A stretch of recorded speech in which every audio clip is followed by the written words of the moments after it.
Hello बच्चों, कैसे हैं आप लोग? क्या हो रहा है आजकल आपकी पढ़ाई में?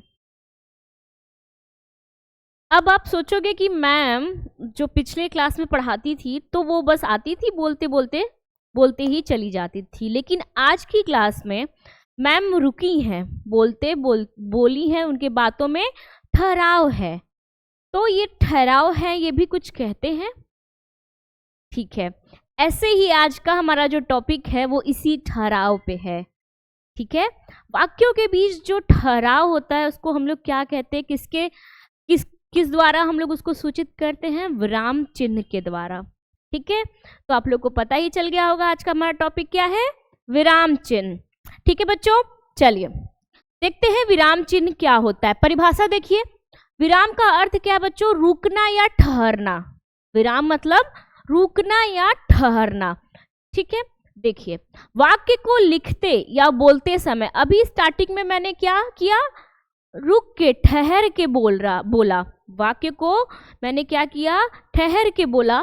उसके बाद देखिए क्या है, वाक्य को लिखते या बोलते समय बीच में कहीं थोड़ा बहुत रुकना पड़ता है। जैसे कोई बात हम लोग अगर बोलते हैं तो बीच बीच में हम लोग क्या करते हैं? थोड़ा रुकते हैं, ताकि जो हम लोग बात बोल रहे हैं वो क्या हो?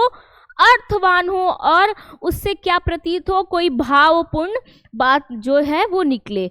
जैसे जिससे भाषा स्पष्ट, हम लोग अगर बहुत जल्दी जल्दी बोलते हैं, ठहरते नहीं है, तो क्या होता है कि सामने वाला हमारी भाषा को नहीं समझ पाता है। ठीक है, उसके बाद वो कुछ अगर हम जल्दी जल्दी बोल रहे हैं, सामने वाला क्या है वो नहीं सुन पाया, तो मेरे बोलने को के अर्थ को क्या करेगा? वो दूसरे अर्थ में ले लेगा। ठीक है, एवं भावपूर्ण हो जाती है। ठीक है, अगर किसी वाक्य में हम लोग ठहर के रुक के बोलते हैं तो वो बात बोलने का, आप देखते हो जो बहुत अच्छे अच्छे नेता होते हैं, पॉलिटिक्स होते हैं, उन लोगों को क्या बातों में ही दम होता है। क्यों? क्योंकि वो अपने बात का प्रसारण इस प्रकार से करते हैं कि सामने वाले को उनकी बात जो है वो समझ में आ जाए, और वो बहुत ध्यानपूर्वक से उनकी बातों को सुनते हैं। क्यों? क्योंकि वे अपनी बातों में विराम चिन्हों का प्रयोग करते हैं, उनके अनुरूप वो वाक्य को बोलते हैं। ठीक है, वही आज हम लोग देखेंगे। फिर क्या है? लिखित भाषा में। ठीक है, ये तो क्या हो गया, हम लोग इस कह दिए, लेकिन ऐसे हम लोग बोल रहे हैं तो विराम चिन्ह का तो पता नहीं चलेगा। लेकिन वहीं पे लिखित भाषा में इस ठहराव को दिखाने के लिए कुछ चिन्हों का प्रयोग किया जाता है। ठीक है, जो ठहराव हो रहा है बोलते समय, उनको दिखाने के लिए लिखित भाषा में कुछ चिन्हों का प्रयोग किया जाता है, जिन्हें क्या कहते हैं बच्चों? विराम चिन्ह कहते हैं। ठीक है, अब देखिए कैसे। रोको मत जाने दो, इससे क्या हो रहा है? कुछ प्रतीत हो रहा है? रोको मत जाने दो, क्या लग रहा है? कुछ नहीं समझ में आ रहा है। ये भी नहीं पता चल रहा है कि वो उसे रोकने के लिए कह रहा है, या ये कह रहा है कि मत जाने दो, या ये भी कह रहा है कि रोको मत उसको जाने दो। कुछ भी क्लियर नहीं समझ में। वहीं पे अगर हम लोग विराम चिन्ह का यूज करते हैं, प्रयोग करते हैं, तो देखिए क्या है? रोको मत जाने दो। वही तीसरा वाक्य क्या है? रोको मत जाने दो। इस दूसरे वाक्य से क्या समझ में आ रहा है बच्चों? वो क्या कह रहा है? कोई वक्ता है, वो क्या कहना चाह रहा है? रोको मत जाने दो। ठीक, वही तीसरे वाक्य में क्या कह रहा है? रोको मत, मतलब उसे रोको मत, उसे जाने दो। तो आपको बात समझ में आई कि एक विराम चिन्ह का क्या उपयोग हो सकता है। अगर विराम चिन्ह जो है वो मत के बाद लगा तो क्या हो गया बच्चों? वाक्य का अर्थ ही बदल गया। ठीक है, वही विराम चिन्ह नहीं लगा तो क्या है? अर्थ भी क्या हुआ? बदल गया। रोको मत जाने दो, कुछ समझ में नहीं आ रहा। वहीं पे दूसरा वाक्य क्या है? रोको मत जाने दो। थोड़ा सा हम लोग रुके, ठहराव हुआ, इसी ठहराव को चिन्ह के द्वारा हम लोग दर्शाते हैं, और इन्हीं को हम लोग क्या कहते हैं? विराम चिन्ह कहते हैं। ठीक, क्या होता है? विराम चिन्ह लगने से क्या होता है? जो वाक्य बोली जाती है या लिखी जाती है वो क्या हो जाता है? अर्थवान, या उस वाक्य को देख के कोई भाव उत्पन्न होता है। देखिए, एक अच्छा वक्ता वही होता है जो अपने बातों के बीच में ठहराव लेके आए, या उस चीज को वो जो भी वो बात बोल रहा है उस चीज को वो इस प्रकार से, इस ढंग से बोले कि सामने वाला श्रोता जो है वो सुने और उसको अर्थ जो है वो स्पष्टता से समझ में आए।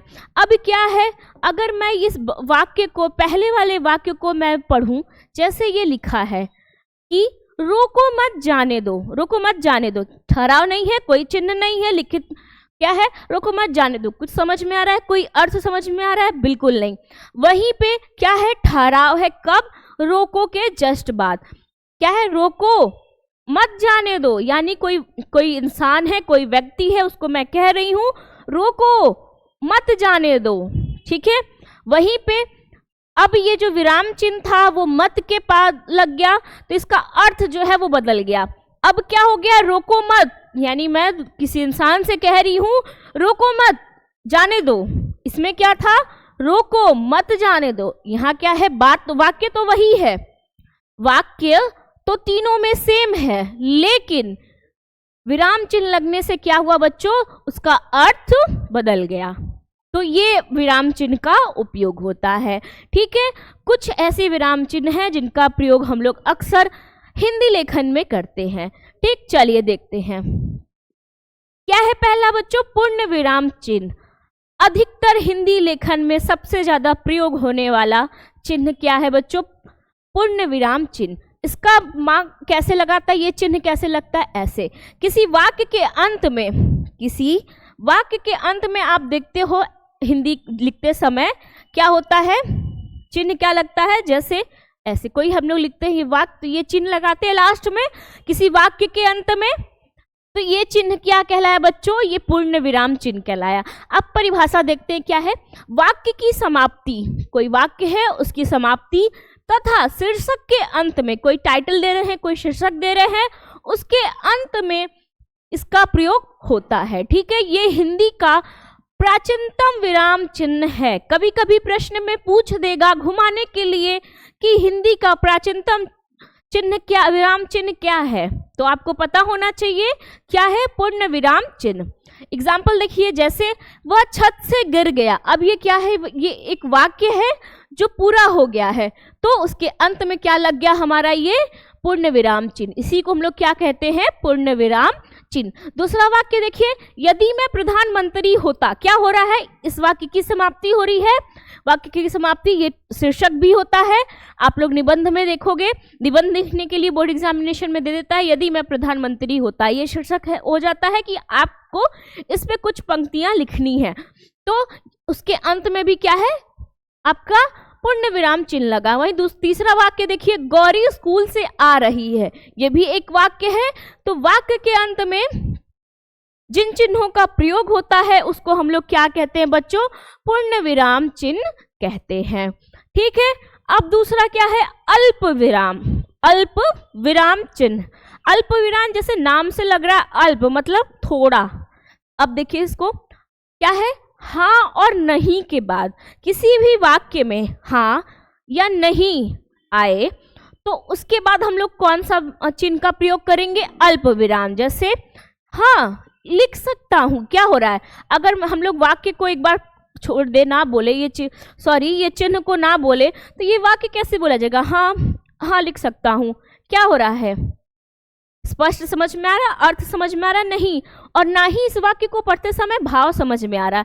वहीं पे यदि हम इस विराम चिन्ह का, इस अल्प विराम चिन्ह का प्रयोग करें तो वाक्य कैसा हो जाएगा, देखिए, हाँ लिख सकता हूँ, थोड़ा रुकिए, हाँ बोलिए, थोड़ा रुकिए, अल्प विराम है, थोड़ा रुकिए, फिर बोलिए लिख सकता हूँ। तो क्या हो रहा है, जो वाक्य है वो बहुत ही सुंदर तरीके से बोला जा रहा है, हाँ लिख सकता हूँ, ठीक है।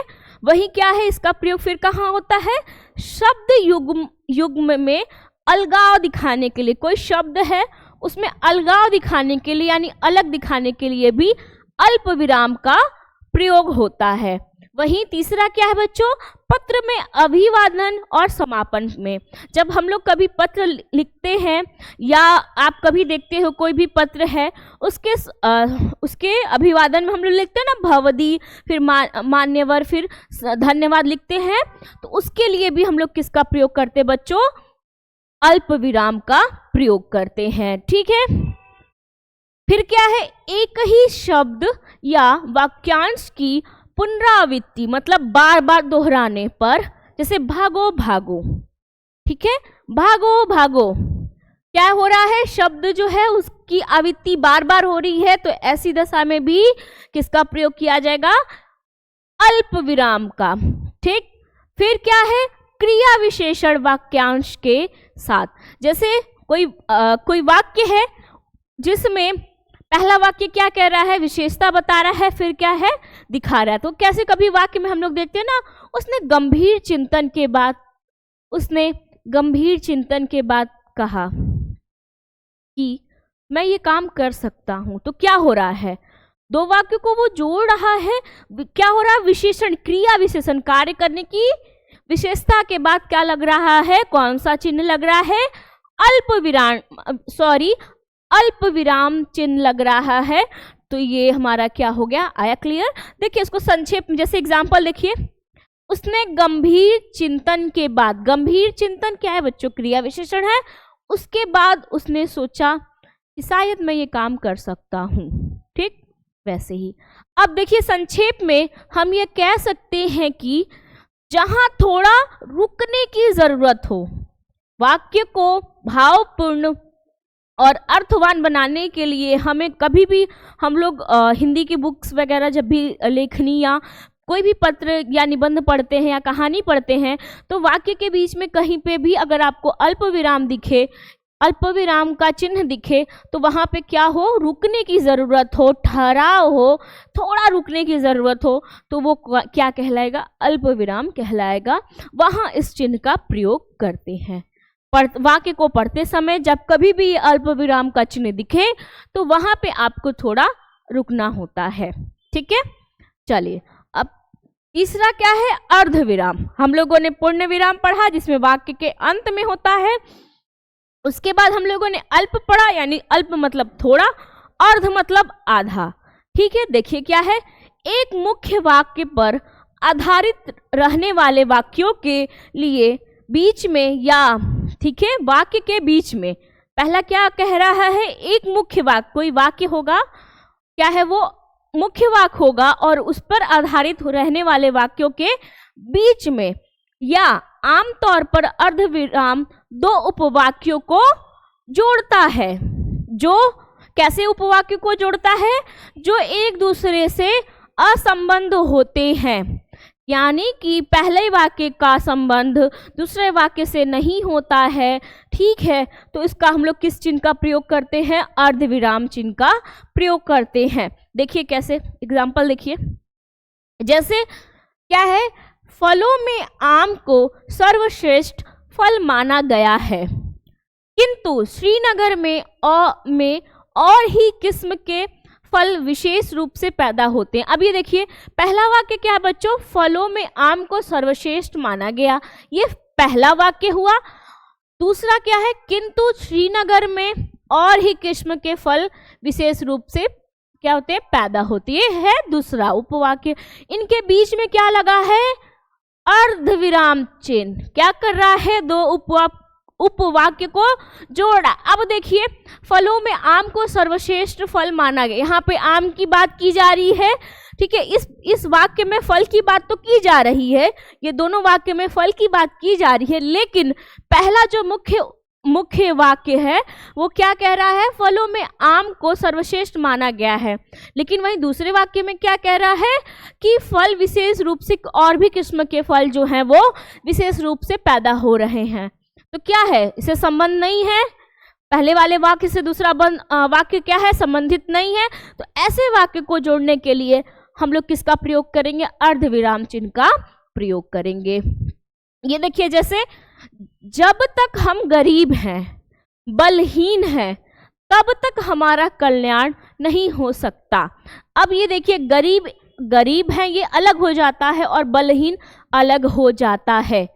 ठीक है, क्या है, संबंधित नहीं है, असंबंधित है, लेकिन इनको जोड़ने के लिए हम लोग किसका प्रयोग किए हैं, अर्धविराम चिन्ह का।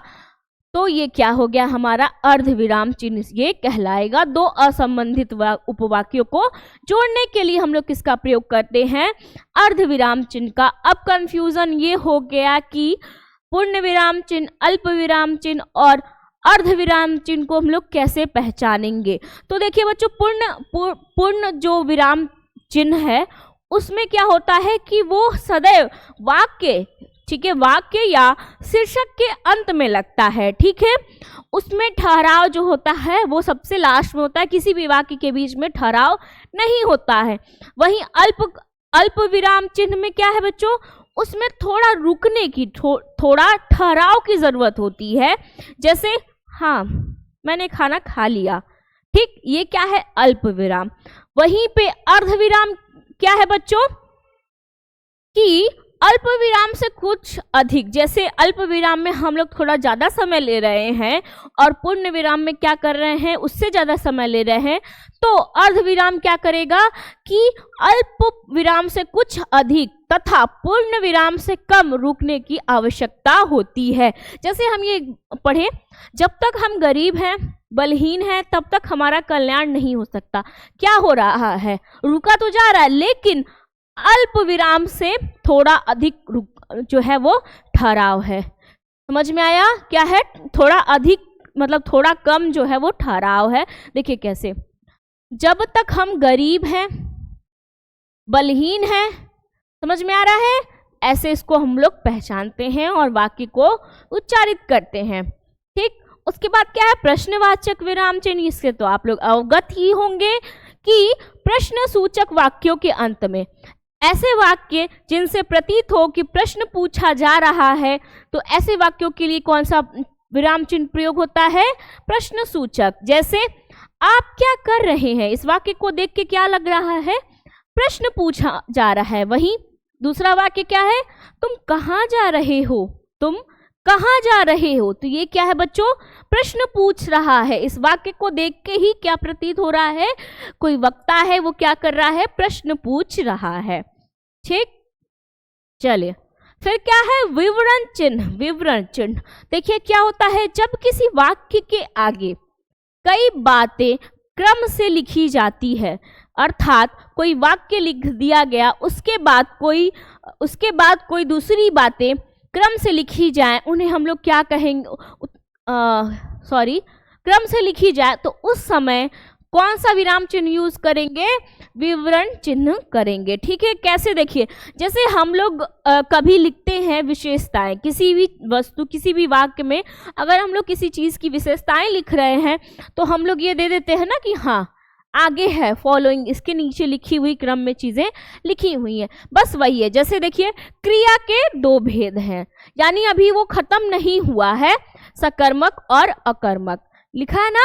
जैसे क्रिया के यह अधिकतर विशेषताएं, भेद, प्रकार, वर्गीकरण में प्रयोग होता है, इतना याद रखिएगा। ये विवरण चिन्ह जो है वो कब कहाँ कहाँ, किसी का प्रकार बताने में, विलोम, विशेषताएं बताने में प्रयोग होता है, ठीक है, बस सिंपल एकदम। तुल्यता सूचक क्या है, बराबरी बताने के लिए, समान अर्थ बताने के लिए, समानता बताने के लिए, बराबरी बताने के लिए ये शब्दों के लिए प्रयोग किया जाता है, शब्दों के बीच में इस चिन्ह का प्रयोग किया जाता है। जैसे पवन, हवा, पवन का अर्थ भी क्या है, हवा है, ठीक है। वैसे ही पेड़ और वृक्ष भी क्या है, एक जैसे ही है, क्या है, इन दोनों में बराबरी है, इन दोनों शब्दों में क्या है, बराबरी है। तो बराबरी दर्शाने के लिए तुल्यता सूचक चिन्ह का प्रयोग करते हैं। देखिए बच्चों, सबसे इंपॉर्टेंट चीज है, मैंने किसी ईयर के पेपर में एक क्वेश्चन देखा था कि लाघव चिन्ह किसे कहते हैं।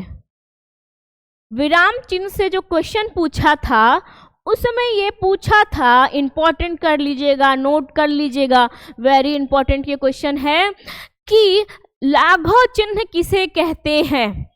अब हमको तो पढ़ा ही नहीं हम लोगों ने, ठीक है, तो किसको कहते हैं बच्चों, संक्षेप सूचक को। ऐसे भी क्वेश्चन पूछ देता है एग्जाम में, जरूरी नहीं है कि चिन्ह ही देख के पूछे, उसके अन्य नाम भी पूछ देता है, और ये किसी एक साल के पेपर में आया है, ठीक है। तो जो भी क्वेश्चंस किसी भी ईयर में आए हुए हैं, चाहे वो सीयूटी के पहले हो या सीयूटी के दौरान हो, वो सब हम लोगों के लिए इम्पोर्टेंट है, ठीक है। तो क्या है, इसे लाघव चिन्ह भी कहते हैं। इनका प्रयोग शब्द को संक्षिप्त यानी छोटा करने के लिए प्रयोग होता है, ठीक है। जैसे दिनांक को हम लोग दी लिख के करते हैं ना, ये क्या कर रहे हैं, दिनांक को हम लोग संक्षेप में ऐसे लिखते हैं, वहीं डॉक्टर को भी हम लोग संक्षेप में ये बना देते हैं। तो इस चिन्ह को हम लोग क्या कहते हैं, संक्षेप सूचक।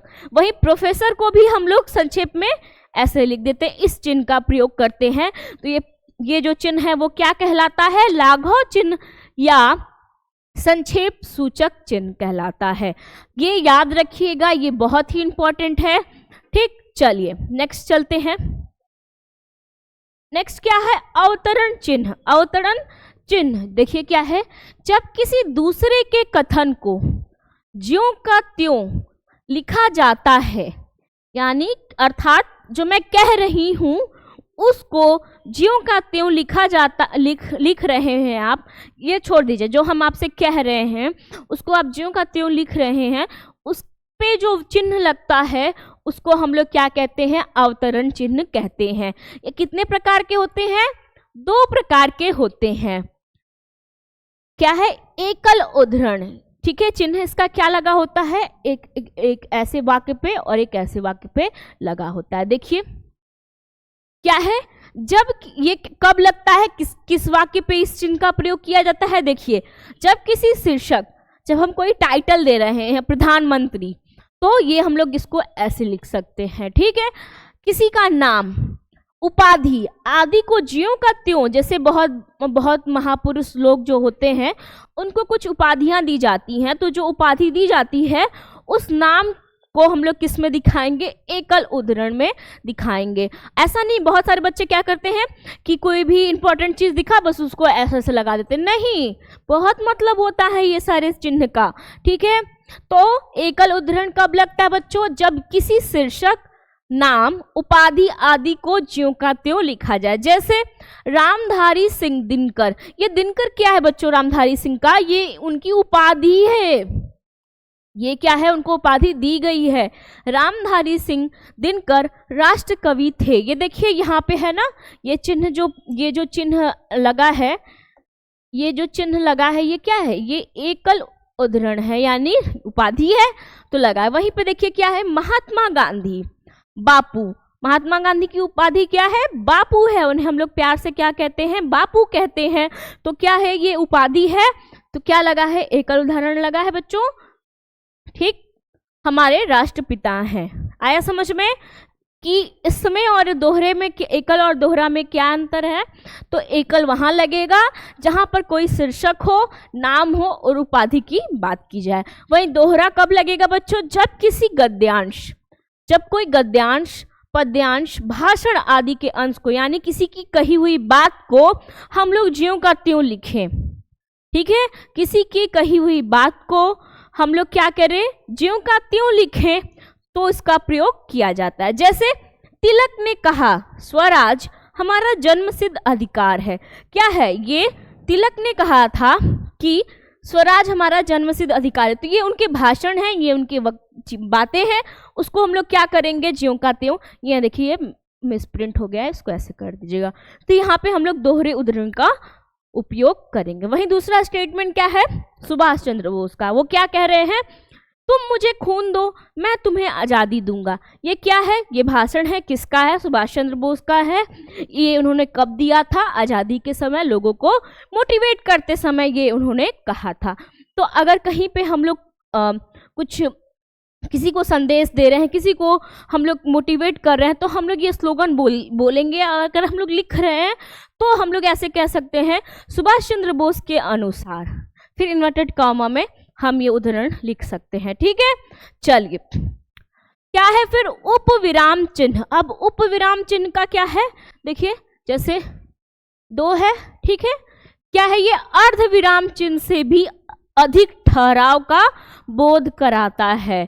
अर्धविराम चिन्ह में क्या था बच्चों कि ठहराव था, ज्यादा ठहराव था, ठीक है, लेकिन किसके अपेक्षा अधिक था, अल्प विराम के। क्या है, जैसे देखिए रश्मि धनु एक समीक्षा, तो कोई वाक्य है जिसमें अधिक ठहराव हो, अर्धविराम से भी अधिक ठहराव हो, उसको हम लोग क्या बोलेंगे, उपविराम चिन्ह बोलेंगे। जैसे ये वाक्य देख लीजिए, रश्मि धनु, इसको हम लोग कैसे पढ़ेंगे, रश्मि धनु एक समीक्षा, क्या हो रहा है, अल्प विराम से अधिक समय लग रहा है, वहीं अर्ध विराम से भी अधिक समय लग रहा है बोलने में, तो ये हमारा क्या हुआ बच्चों, उपविराम चिन्ह कहलाएगा। ठीक, चलिए पाद चिन्ह क्या होता है बच्चों, किसी शब्द या अंश के नीचे कोई वाक्य लिखा है, कोई शब्द लिखा है, उस पर ध्यान आकर्षित करने के लिए इसको लगाया जाता है। ठीक है, कोई वाक्य लिखा है और उसमें कोई ऐसे शब्द लिखे हैं जिसपे वक्ता जो है, जिसपे लेखक ध्यान आकर्षित करवाना चाहता हो, तो उस पे हम लोग किसका प्रयोग करेंगे बच्चों, पाद चिन्ह का। जैसे देखिए, मोर को देखो, यहाँ पे क्या है, पाद चिन्ह किस पे लगा बच्चों, मोर पे, यानी मोर पे क्या हो रहा है, हमारा ध्यान पहले आकर्षित हो रहा है कि मोर को हम लोग देखेंगे। अगर हम लोग कोई वाक्य में ऐसे ये लगा हुआ है पाद चिन्ह, अगर हम लोग देखें तो क्या होगा, वाक्य को पढ़ने से पहले मोर पे हमारा ध्यान जो है पहले आकर्षित होगा। तो इसका लगाने का उद्देश्य यही होता है कि वाक्य में कुछ ऐसे शब्द होते हैं जिन पे विशेष ध्यान देने की आवश्यकता होती है, इसलिए इस चिन्ह का प्रयोग करते हैं। वहीं घोड़ा तेज दौड़ रहा है, यहाँ पे इस वाक्य में जो लेखक है वो किस पर ध्यान ज्यादा आकर्षित करने के लिए प्रेरित कर रहा है, तेज पर। क्यों, पाद चिन्ह यहाँ पे लगा हुआ है। ठीक है, वहीं पे एक ये पाद बिंदु क्या होता है, इसे नक्तिया कहते हैं, जो अरबी फारसी के शब्दों में खास उच्चारण के लिए अक्षरों के नीचे यह चिन्ह लगता है। अरबी फारसी के कुछ ऐसे शब्द होते हैं जिनमें अक्षरों के नीचे इस चिन्ह का क्या होता है, प्रयोग होता है। वे शब्द कौन से हैं, जमीन, इसको उच्चारित कैसे करते हैं, जमीन, थोड़ा सा वो नुक्स निकले। ठीक है, जैसे जमीन, जमानत, इसको हम लोग ऐसे पढ़ते, फिजा, जिंदगी आदि। तो ये क्या कहलाएगा बच्चों, ये हमारा क्या कहलाएगा, पाद बिंदु कहलाएगा। समझ में आया, ये कहाँ पे इनका प्रयोग होता है, अरबी फारसी शब्दों के लिए। ठीक है, उसके बाद क्या है, समाप्ति सूचक।